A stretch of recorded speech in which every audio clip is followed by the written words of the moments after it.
Precisamente sobre esta elección del próximo domingo vamos a estar conversando con la licenciada María Marta Salazar, quien nos va a estar ofreciendo información valiosa sobre el derecho que tienen los trabajadores a emitir el voto este fin de semana, aún y cuando tengan que trabajar este día. Gracias, licenciada, por estar con nosotros. Y bueno, tal vez si nos comenta un poco cómo se da esta situación en caso de que los colaboradores tengan que laborar el próximo domingo y esto signifique una limitación para ellos el poder salir a votar. Hola, sí, muchísimas gracias, Rebeca, y muchas gracias a todas las personas que nos están viendo en este momento. Y es que, como usted bien lo indica, los patronos tienen la obligación de otorgarle permiso a los trabajadores para ir a votar este domingo 3 de abril sin rebajárselo del salario. Entonces, esto quiere decir que los patronos deben otorgar un permiso con goce de salario a los trabajadores para ir a votar, según lo establece el artículo 69 del Código de Trabajo en inciso J. ¿Qué pasa, por ejemplo, con el tema del horario completo? O sea, habrá personas que tienen su lugar de trabajo muy cerca del centro de votación, entonces requerirán únicamente 1 hora, 2 horas para poder ir a asistir a votar.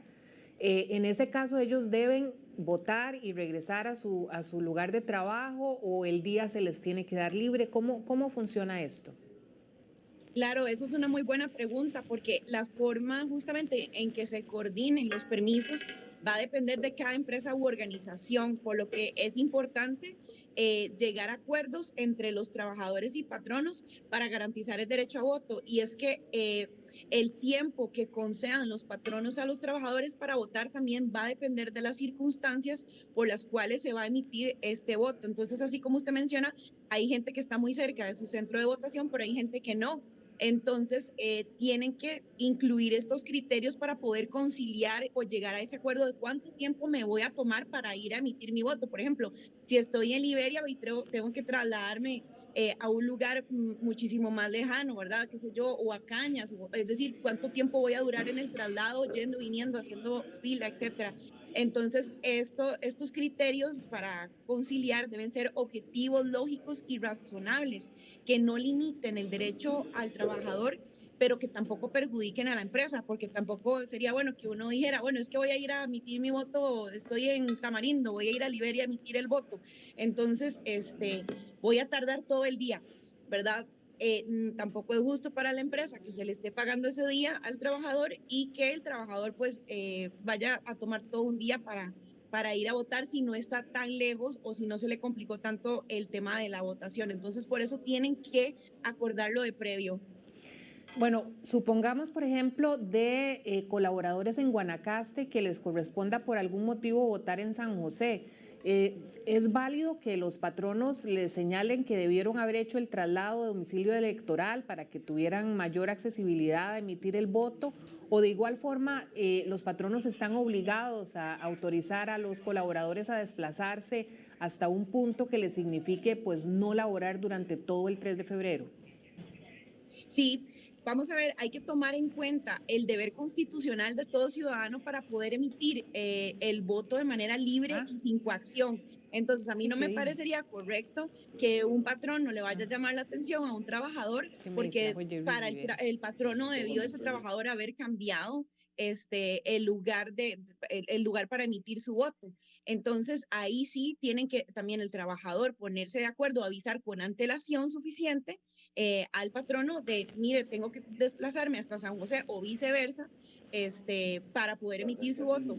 Pero, ojo, no, es muy importante que no se presenten abusos en dichos permisos, por cuanto no es válido tampoco sacar provecho de la propia ley que le da permiso a los trabajadores para ir a emitir su voto.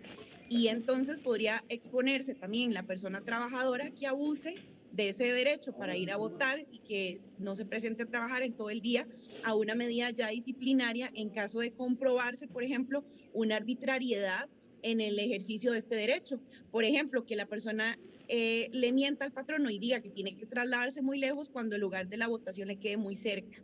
Entonces, cuando se compruebe un abuso en ese derecho, evidentemente el patrono puede ejercer el poder disciplinario sancionando al trabajador.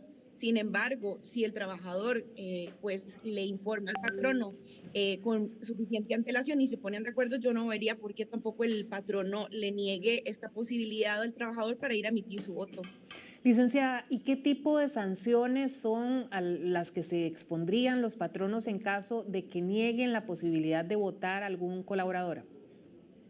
Claro, el Código Electoral en el artículo 292 establece multas al patrono que obstaculice el ejercicio al voto a sus trabajadores y esa sanción puede equivaler a 5 salarios base al patrono que incumpla esa obligación y eso rondaría más o menos entre 920.000 colones a 2 millones a cualquier justamente patrono que incumpla esta obligación de darle permiso al trabajador. Entonces es importante también que los patronos tengan en cuenta que pueden ser susceptibles a una multa, ¿verdad?